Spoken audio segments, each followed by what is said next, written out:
Hi, and welcome to New Thoughts, where we speak with the game changers in the music business and talk about the future. I'm Peter Schwinge, and joining me today, we have two-time Billboard 40 Under 40 power player and founder of Culture Collective, Jonathan Azu. He's driving change within the industry while also representing creatives who are redefining their culture. Prior to founding Culture Collective, Azu was GM of Red Light Management, EVP of Operations at Superfly Presents, and was Vice President of Music Partnerships for CBS Radio. He's a graduate of Duke University and currently serves as a board trustee. Azu, that is a mouthful. Welcome. It's great to see you. Good to see you. How are you doing? Good. I'm doing well. What's going on out in LA? What's the talk about opening back up? And more importantly, how are you doing through all this? We're doing great. We've been hunkered in here like everybody else for the last I don't even know, I think 60 days or something like that. But it seems like but it's months. Good. I mean, it seems like months. I will tell you that they all blend together. But we've been good. You know, we're blessed to be healthy. You know, I spent many years in New York, and I actually I'm bi-coastal, but my family's here in Los Angeles. I spent most of my time in LA. It's actually the longest I've not traveled since I can remember, and definitely the longest I've ever been away from New York. I'm usually in New York every couple of weeks, so I'm getting the itch. You know, I'm getting the itch to make a move, but we're good and we're healthy. That's fantastic, and that's the most important thing. I mean, my parents they're on Long Island most of the year, and they fly south for the winter into Florida. And they've been spending that extra time down there. My father's not a fan of the humidity, so they usually come back around mid-March, and they're just like, "Well, we're stuck down here." So yeah. So let's go back in time. Let's hop in the Wayback Machine and go back pretty much 1 year ago. It was during this month 1 year ago. You founded Culture Collective. Tell us the story about your decision to launch Culture Collective.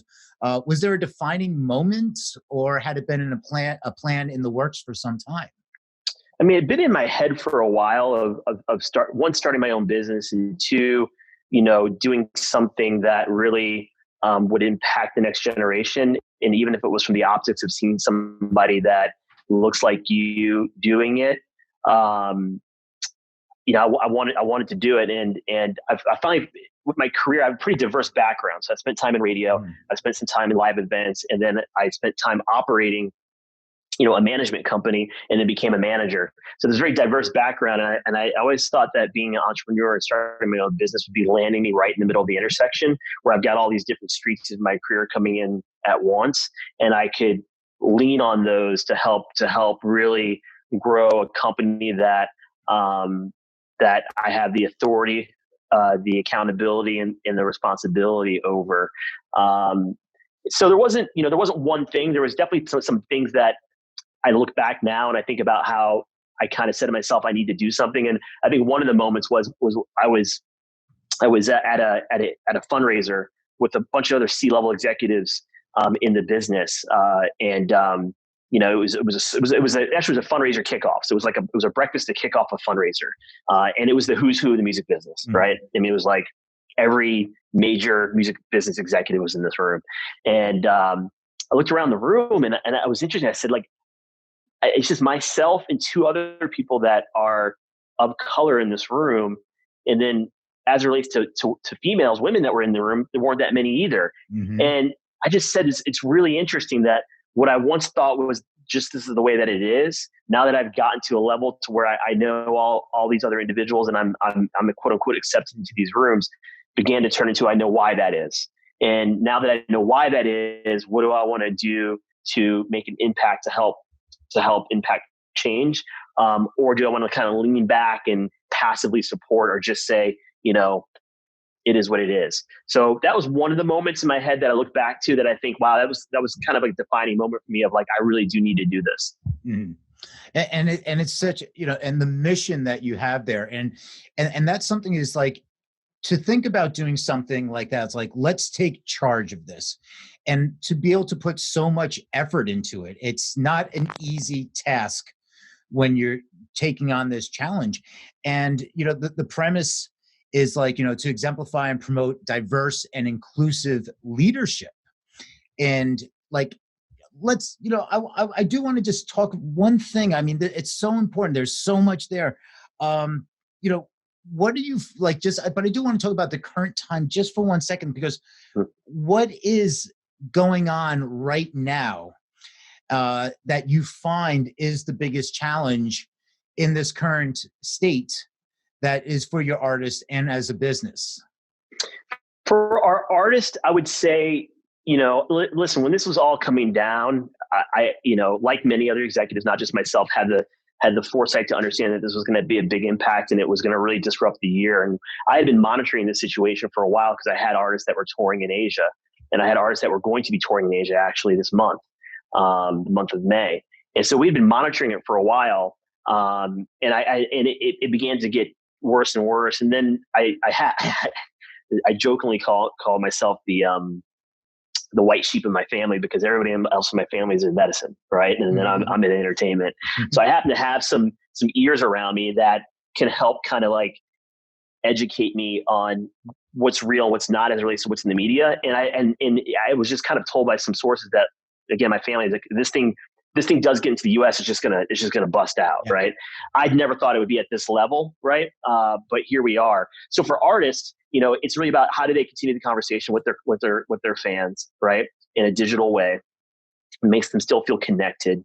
And we're using that as a bridge to when things do get turned back on. It's a very warm to hot transfer from a digital relationship back into an experiential for them, right? Going to see shows. If you completely go dark on your fans between now and when things go back on, they will migrate to other places. So for the musicians, it's really about that. And then for the business owners, it's really, it actually, when I say business owners, I put the artist in that bucket as well, because they are small business owners, is how do you really look at your financials on how you can stretch your runway out, keep your own personal lights on between now and probably what everyone's saying is earliest, December, late November, December, depending on venue size, to March, April next year for some of the larger venues is what we're seeing. So you really have to think real hard about that. I spent a lot of time very early on calling business managers up and artists saying, hey, if you don't know about the Paycheck Protection Program or the Economic Injury Disaster Loan or the micro loan grant that Gavin Newsom is doing in the state of California, get in there. Let's get our artists applied for these programs. And some of the attitudes during those first couple of weeks were, well, I think my artist is good. We'll be fine. But my whole thing was, hope's never a strategy. And to hope this figures itself out over the next, 30, 60, 90 days, you could get hurt. So my whole thing was just get in there and apply for those programs, because we don't know how long this was going to go for. Right. So that includes my own business as well. Mm-hmm. I mean, how many employees do you have? We're 4 employees. Mm-hmm. So it's a very streamlined, and everybody's, wearing multiple hats and, taking care of the artists that you have. So there's a lot to consider. What I saw earlier, and there was a slight discussion, it was talking about looking at live and is slowly rolling that back in. And you were talking about like smaller venues or larger venues, and like, say like these venues that maybe were a cap, 150s or 300s or up to 500. And maybe they would say, okay, we will allow 20% attendance rate in these venues. And if then you look at that, like ticket sales, well, that's not going to be, if you could only put in 20%, then the ticket sales aren't even going to be valued enough to make this happen. So that's another challenge of like, what are you willing to take as your cut to even operate? And that's from the artist side and from the venue side. Correct. Yeah, I think what we're going to see here, crystal ball a little bit, couple things. One is I don't know how things are going to play out as it relates to OSHA, right? The Occupational Safety and Hazard Authority, right, for the government, who basically institutes safe work environments for employees. So that's everyone from the rigger, the ticket taker, to the box office person, everybody, right? So there may be some requirements that these venues have, and they will need to figure out how to adopt those habits and then actually put them into place, right? And I don't know if that's temperature checking or what it will be. There's that, right? And then for these tours, one of the things I'm monitoring is how you tour if every state has a different policy of who can one do a show in the state, who can enter the state, how long do you need to be in the state for before you do a public performance. There may be a situation where they say, hey, we want you to sit for 7 days, 14 days. And that also extends into international tours when you're touring around the world. Mm-hmm. So how do you route a tour efficiently, knowing that every state may be different? And then to your point of every other seat or 50% capacity, how do you do that? Because the costs are the same, whether there's one person in the venue or it's sold out, which is a very real thing. And so we've started to think about, are we doing multiple shows a night? Mm-hmm. Are we doing a 6 o'clock and a 9 o'clock show? Yeah, almost like that, kind of like that Vegas circuit in a sense of maybe finding a residency or something. And once the gates open, it's going to be, the booking agents, it's going to be the rabid dogs trying to get into those limited slots. And again, if only 20 states are allowing, maybe the Eastern Seaboard, let's say, are allowing to have venues at 500 or 1,500 cap open. It's like there's going to be much more limited. There's no dry powder. It's much more limited space. So it's going to be that fight to get into those spaces out there. Yeah, correct. And then the one umbrella that caps all this is consumer sentiment, right? Do I feel safe going to a show?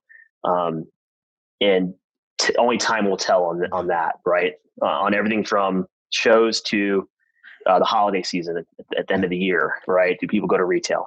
Yeah, it's a completely different time. There's no rule playbook on this. There's no precedent. There's no pandemic for dummies that we can go by. So it's going to be but we can't.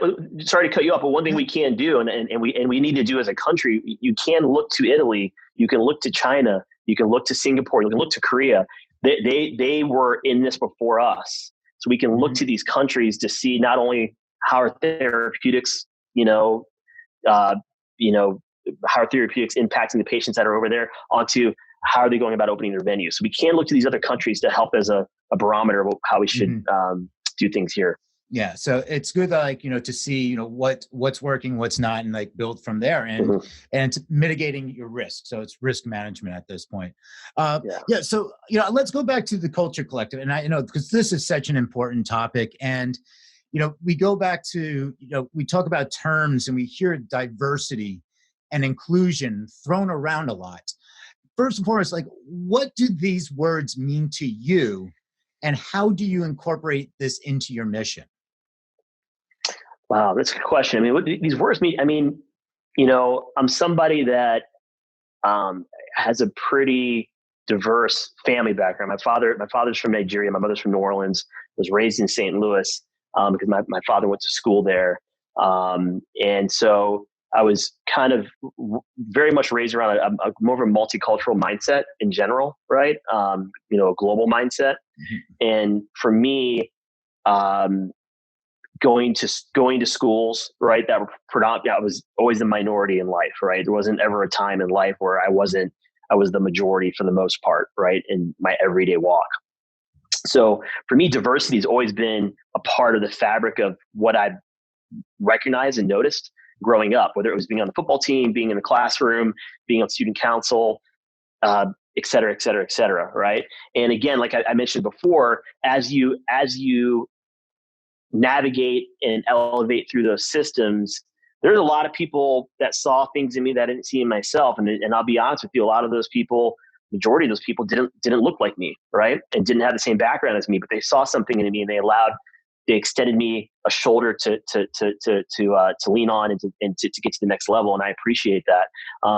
But as I was mentioning before, you begin to say, well, why am I the chosen one? Why am I the one that's, elevating through these circles? Why am I the one that's sitting at an executive table and I'm the only person of color? Is it just because I'm lucky, or is there something bigger than this? Because when you're in it, you're floating around, you're navigating, you're trying to be savvy. You're not doing too much thinking about why is this the case? And maybe part of that is because you don't have the relationships, or sometimes the wherewithal to notice it, make the impact. So when I became a C-level executive, again, I started to say, you know what, diversity is something that's very important to me. And I now have a keen look as to why that is, why you don't see a lot of minorities running their own businesses in entertainment, and why you don't see a lot of minorities working in C-level executive positions within a lot of entertainment companies. Well, then there's the importance of why companies should, create and promote diversity and inclusiveness.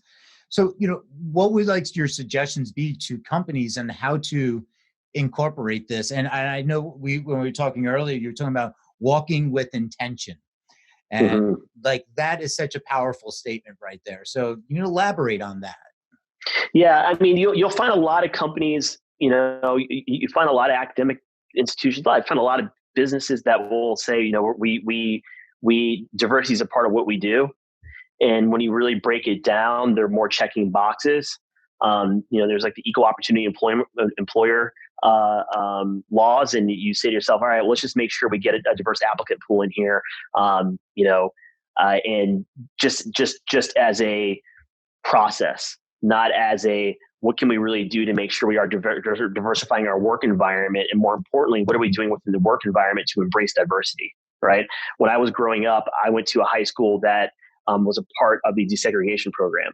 So it was a predominantly white neighborhood. The high school was predominantly white, and they would bus minority students from the inner city into the suburbs to go to school.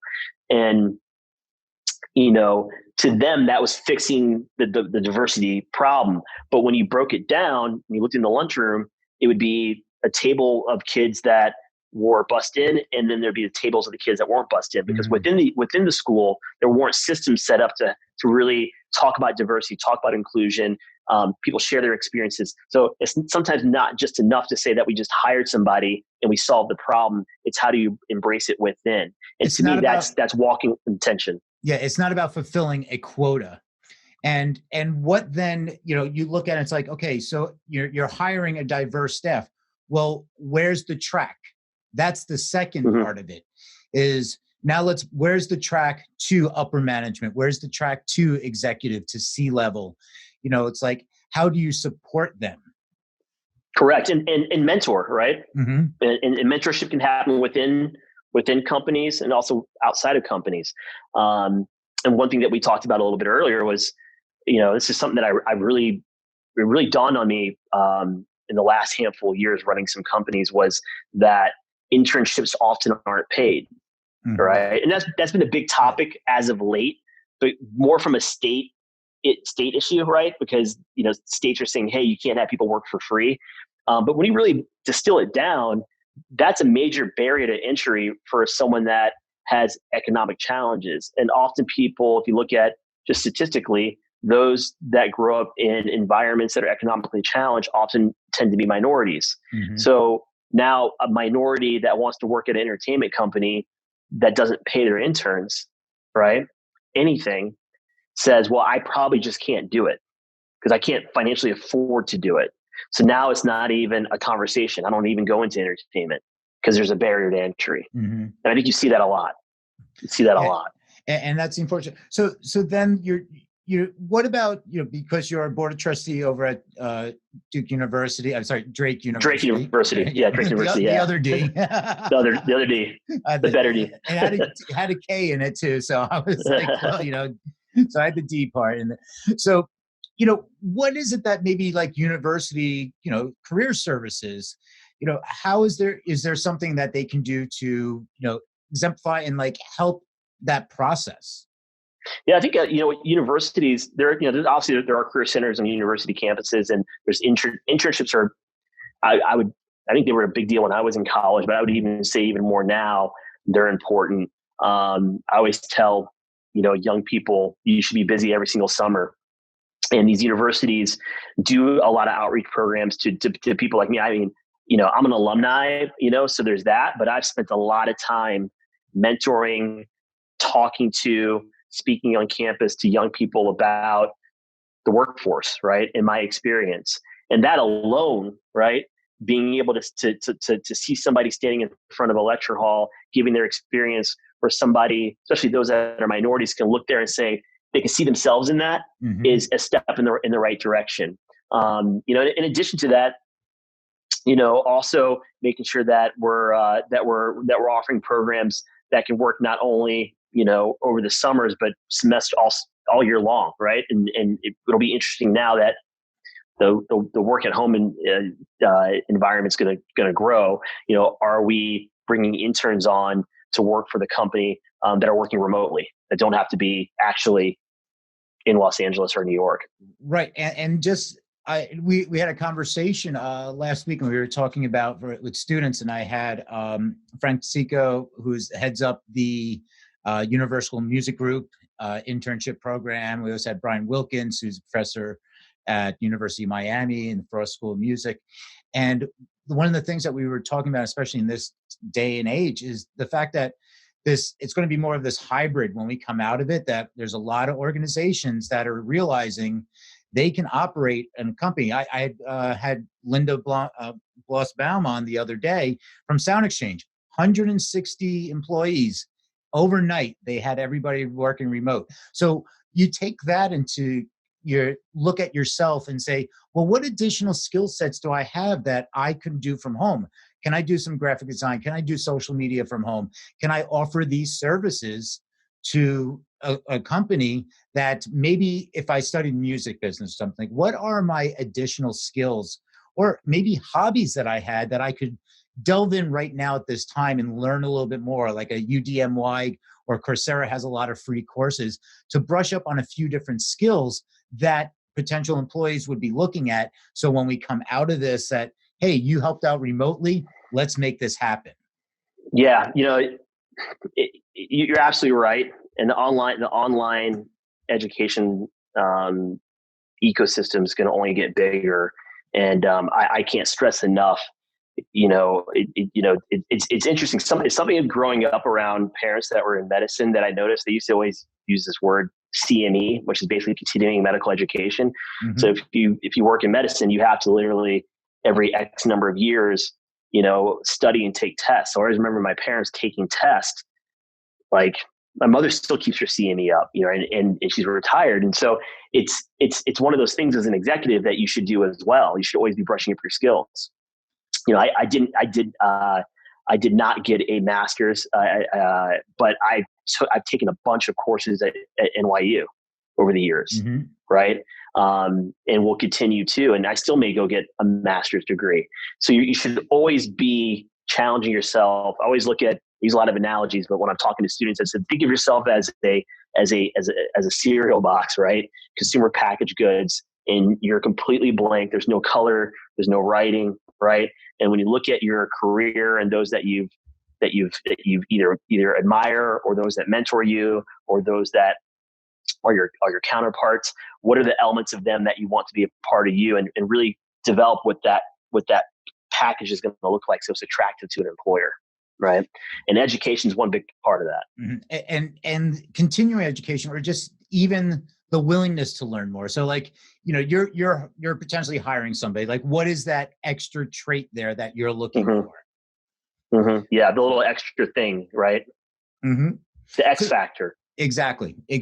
And that could be, it's not just that passion. We're passionate about music. That's why we're in this business, mm-hmm. but it's also about that business acumen where it's like, okay, I have passion, and how do I put this into the business aspect? What can I bring to the company of value? What can I add value to myself? So it's that two-way street. It's like, is this company going to bring value to me? Because you want that employee that is going to be working for you, that is like, I'm in this, let's do something great. So if they get, and you can mentor them and help them internally grow within your company, that's another way that, they're going to stick around, and you groomed and you helped somebody blossom to be a great business person, a great artist, and help with their career. Yeah, absolutely. And sometimes, you bring people into your work environment knowing that if you do your job really well and you mentor them and grow them, that they won't stay forever, right? They won't either stay in that position forever, or they won't stay. In my head, think about those that have worked on my teams in the past, mm-hmm. as alumni. So fantastic. So like starting to wrap up, like, there was so much there covered, but if you were to give one piece of advice that you've learned throughout your career to share with anybody in the music business or is thinking about starting their own company, what would that be? Curiosity, right? To me, being curious, that's an important trait. And it's not easily defined other than wanting to know how things work, right?